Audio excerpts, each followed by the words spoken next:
to increase the client spend, the media spend, it's all based on time.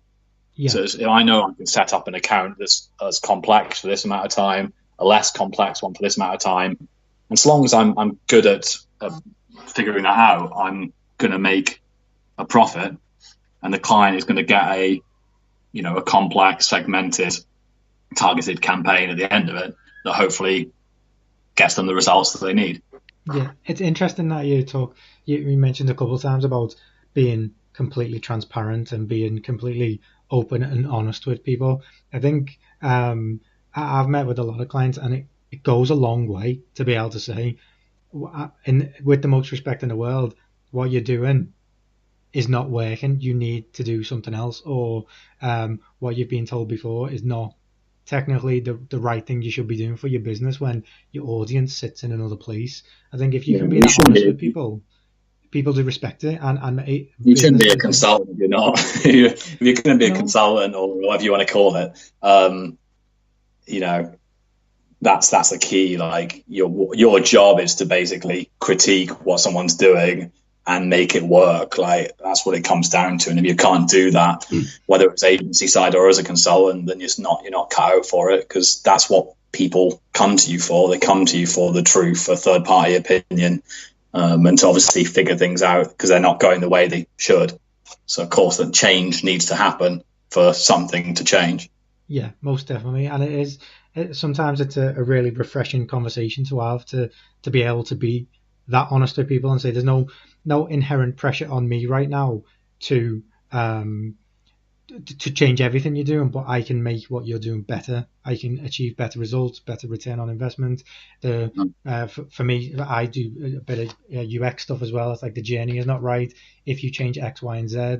And it is about being completely open with people, and I think it's been a theme throughout that. It is a transparency thing where as long as you can explain it in a concise way, and you're not just slagging off their site for the sake of it, and you can prove that those changes are likely to make effect, whether that's using competitors' websites to show they're doing things differently, and they know that competitor's growing more than they are, or obviously using A to B testing, or just changing something and seeing the result, using Google Analytics or whatever data you've got. Obviously data's the kind of key part of what I do, what you do. Having that data to prove something is right or wrong is the ideal. And where you haven't got it, it's about using your experience to say, I worked with a client who did this and had that same problem, and we did this. Obviously that's partly why having experience before you go solo is so critical, because you need to have those examples. You need to have had almost every problem happen to you or happen to your client's website or business or whatever, to be able to turn around to someone in a boardroom and go, I'm pretty confident this will work because I've experienced it before. Yeah. Do you know what? Interestingly, I had this conversation the other day. I was on a conference call with a client, and the way I find this particular client, one wanted to rebrand one way, wanted to rebrand the other way. There was discussions about tone of voice and things like that, and how you position things on the website and things. And we discussed quite a lot of A/B testing. And in the end, one of the comments was A/B tested, and then it's not subjective anymore. You have your view of the brand, you have your view of the brand, which is fine. Your customer has another view of the brand, but then when the numbers come back and say statistically this is the answer, no one's opinion really matters in the most respectful way you can say that. It's one of them where data drives the decision. It's not, what do you think? What do you think? You've got more pull than me, so you'll get a go. No, assumptions. It's not everyone has an assumption. And I always say that I need to get enough data, to get enough averages to prove that assumption right or wrong. And until I have that data and have those averages on a decent scale, then I can't tell you if that's going to be the right lane or that's the right lane. But as soon as I know, then something can happen, i.e. switching an account off, moving that budget over to there, editing or optimizing an ads advertising campaign, or the copy or the content. Once you've got the data, it's so easy to tell. But I don't like all this crystal ball shit where you get like people wanting you to forecast scenarios and tell them what they are going to get from the other end. I don't care if you've been doing this for 10 years or 20 years, or you work in SEO or you work in PPC or whatever. You cannot outline, say, what the end result is going to be from a campaign. You can work out averages of conversion rate. You can work back from that, knowing that certain clicks are needed, and from back from that, certain impressions are needed, or whatever else, either way, forward or backwards, to work out budgets and things. But I'm honest with my clients and say, I don't know what the outcome is going to be until we test it, and we need to test it properly. And the difference between you guys doing it and me doing it is it will be done properly. It'll be done segmented. It'll be done, really, really targeted, and everything will be tested and tracked. And that's the best I can kind of achieve. No, that it is, and I do have the same, like you probably have those test conversations all of the time, where it's like, if you don't test, you don't know, and what'll happen in the business is this conversation will go on and on and on and on until someone has the backbone to say test it, or someone has to say so to say test it, because it's all subjective. It's all a matter of opinion until, like we said before, the data comes back and really steers what you should or shouldn't do in a particular scenario. So with that, then I think we'll start wrapping up. And I know that I sent you, when we started our discussions about coming on the show and getting involved and all stuff like that, we always end our show with 4 quick fire questions. Sorry. So if it's okay with you, we'll jump into our quick fire and see what we get from there. Is that okay? Yep. So the first one is the app. Everyone on digital has a favorite app. Everyone who works within the digital space will have an app that they go to, whether it's social, whether it's relaxing, whatever it is. So we want to know what yours is. Mine's gonna be really boring now. I didn't think about the social side. I just thought about my work. Oh, you can just do work related then. That's absolutely fine. Yeah, so work related, it would be probably I use FreeAgent for accounting software. So I have an accountant, but obviously a lot of the stuff still comes back to me as the business owner. So the FreeAgent app allows me to send invoices, track invoices. I can take photos of receipts and upload them and explain them. And obviously see how much money the business is bringing in and check all those sort of things on the move. So for me, as a business owner and running 2 businesses now and trying to keep track of, from a financial point of view, I think that's great. I mean, I wouldn't say I'm not in it 24/7, but to be able to do that on the move and all in one place is kind of priceless for me. Did you go with that app because it was recommended? Did you try other accountant apps? Like, I know there's QuickBooks and Xero and things like that. This team with FreeAgent. Carved started with FreeAgent. Yeah. And then Profoundry's been through FreeAgent. My accountant is FreeAgent approved. I've done freelancer events where FreeAgent have sponsored the events that I've run. And they just always kind of done what it says in the tin. It's just worked really well for how I work.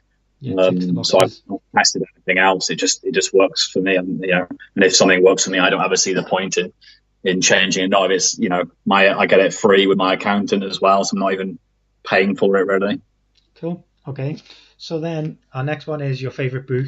Is there a book that has motivated you, inspired you, or steered any business decisions in that way that really stands out, or that you would say you need to read this book because it will teach you some stuff? I think it's probably really cliche and been said before, but there's a book called Start with the Why by Simon Sinek. That for me, I read. I watched his video version of it. Obviously, he's done a famous TED talk that he turned into a book. So I watched that before I started Profoundry, or just when I was starting Profoundry. And this is the same principle as the book. It's just a long version of it, really, with examples and stuff. But the concept of starting with why you're doing something rather than what and how and so on, filtered in. For example, if you went onto my website, you went to the services section, each service starts with a why of why that service is relevant to you as a client.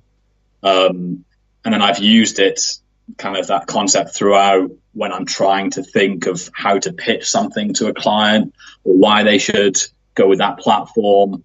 trying to sort of it helps me frame or content for Graft or whatever. If I'm writing content for the Graft site, it just helps me frame everything, understanding why someone would choose that service or why someone would buy that product.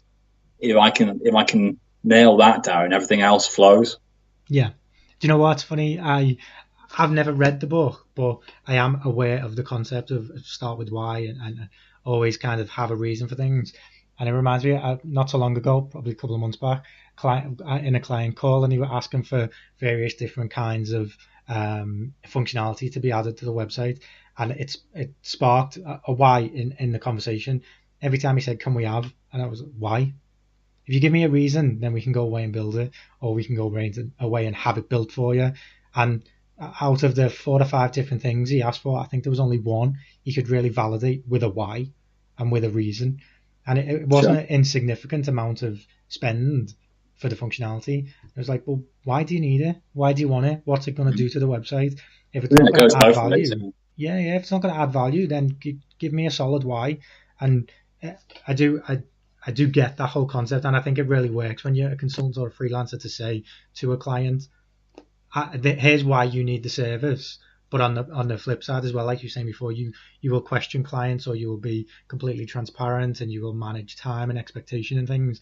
It's also for you to challenge them and say, why do you actually want it? Why do you actually need it? No, we want to be on Facebook. We want to be on Instagram. Yeah. Why? You're a B2B business. Why would you do Instagram? Oh, we want to get to our retail managers through Instagram. You think by marketing to marketing to accounts that are run by a social media manager or social media assistant or an intern, that you're somehow going to get to the retail manager or buyer of a business and they're going to buy your products. Like if you can frame it in a way, you can say like, why would you do that? And straight when it becomes illogical, it's easy to just knock it out as an idea. Yeah, it is very much a find a reason, and it's something that I'm very conscious of with some of my clients too. Okay, I know we've discussed find a why. Is there a quote or a saying or anything like that that really stands out? I know Graft has got quite a few different sayings and motivational bits and bobs, but is there one that really stands out for you? So there's a quote that I found when I was starting up that's always kind of stuck with me. It's a quote by Toby Thomas, who's a kind of entrepreneur, business owner. He's not like a Simon Sinek kind of talk guy. He's just a business owner, I think. But he's always said on the topic of being an entrepreneur or a business owner, he said, it's like a man riding a lion. People think this guy's brave, and he's thinking, how the hell do I get on the lion? And how do I get off? How do I keep from getting eaten? I've always felt like it's one of those things, like I said before, when you go solo, everyone's like, I can't believe you're doing that and stuff.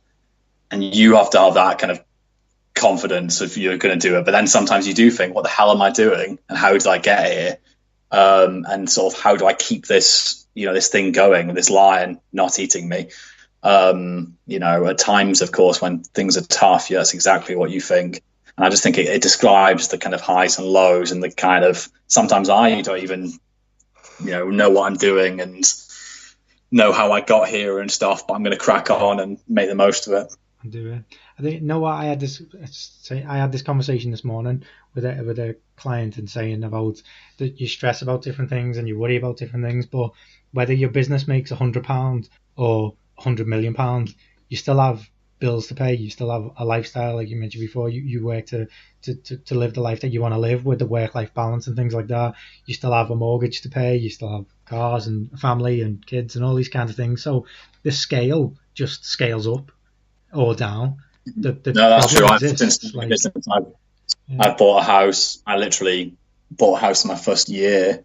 Applied to buy a house. It took 13 months to be built, but applied for a mortgage as a self-employed person, went through that rigmarole and those hoops.